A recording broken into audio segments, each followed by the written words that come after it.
Well, we have Mark calling in from Colorado. Maybe do 5 minutes each or something? Yeah, we'll see. Speed queue. We'll speed queue. Mark, what's going on, man? Hey, how you guys doing? So glad to hear. Anthony and Dan, right? Yes, you're correct. Objectively, Dan. Keeping up. I think I'm doing all right. Keeping up. That's good for me. Yep. Yeah. So I was wondering if you guys have ever heard of black dog sightings or black dog syndrome. Black dog sightings or black... I've heard of black cat sightings. Like it's an So, omen or bad luck or something. It's kind of a weird thing that happens to people who do long-haul trucking or extremely late-night shifts.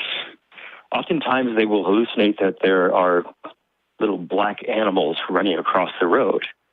And at one point in my life, I was managing security for a large company and its owner as well.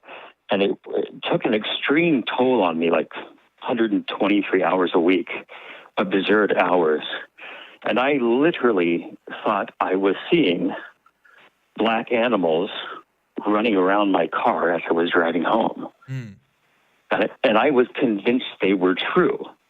And it wasn't until that, honestly, I woke up on the side of the road with my engine running and my handbrake on and no idea how I got there, that I realized that I had been damaging my mind so much by depriving it of sleep and nutrition.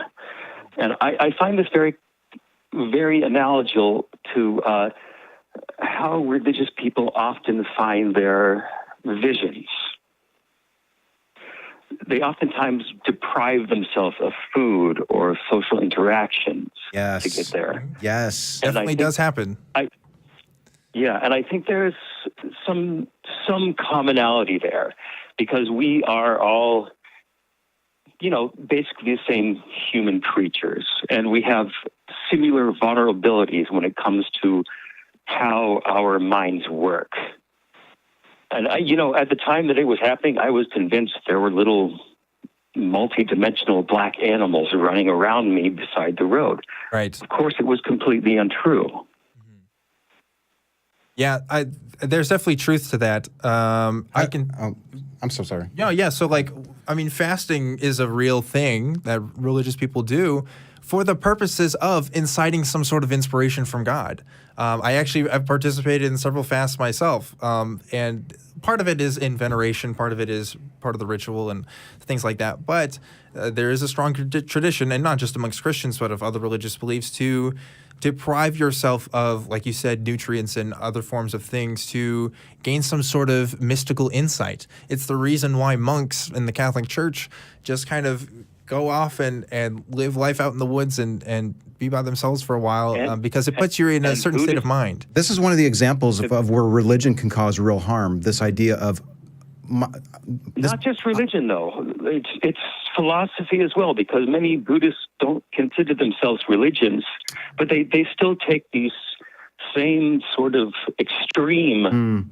That's a fair point. Sure, I might even be part of a bowling club, and there's this idea that exactly. I think there's a philosophical point that's not quite connected to religion, but it's really close.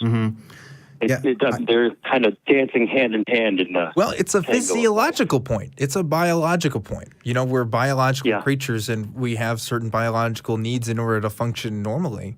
And if you deprive us of those needs, then there's a predictable empirical result of what happens whenever we don't. And so we can pretty obviously claim the source to a lot of these experiences. Not necessarily all of them, but certainly many of the ones which people claim. Well, but I think that there's been enough time for both religions and the philosophies to exploit these types of human vulnerabilities to try and create situations that don't exist. What's really interesting, and there may be people that are intentionally doing it because they know that they could sometimes manipulate people. And sometimes That's exactly what I'm saying. Sometimes I've experienced that firsthand. Yeah. Sometimes I hear people where they're faced with a really challenging decision. We have a baby and she's very sick, and we're asking for everyone to pray, and the close family members are also fasting. Being tired and hungry, and when you might be called to make very important decisions, just doesn't seem like the best advice to me. So A lot of times when I found out my son was autistic, I didn't ask anyone to fast. Ironically, I didn't think that would help. Now, sometimes people feel like they need to do something, and then you give them a little task, and yet when you're asking decision makers to do this and there are important decisions to be made, there could be harmful results because maybe you're not thinking clearly. You didn't sleep really well. Yeah. You haven't eaten for 3 days. So that's kind of getting to the point where I was trying to get to earlier, that taking stances on these things can really cause problems down the road because we're just not thinking as clearly as we should be. Yeah, and it can be a response to situations where we feel like where we don't have control, where we can be in control of something. Like if you feel like, there's lots of people who, instead of taking care of their problems, they'll go play video games, and kind of try to get their mind off of things. And fasting does the same thing. You're focusing on how hungry you are, and you're not attending to some other needs that maybe you met and stuff. So This goes to the whole thoughts and prayers thing. I think you've got a very legitimate point there. I think the fasting may not be quite on cue, but I think you've got a very legitimate point there because my wife and I both went through an experience where her mother died very long and hard from Parkinson's.